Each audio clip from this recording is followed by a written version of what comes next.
the question twice.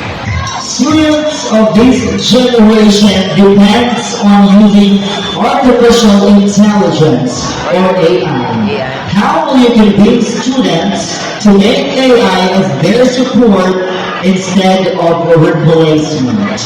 Again, students of this generation depends on using artificial intelligence or AI. How will you convince students to make AI as their support instead of replacement? Throughout my 19 years of being proud with Almenia, I've seen how our beloved barangay has evolved within my native eye. We are beloved and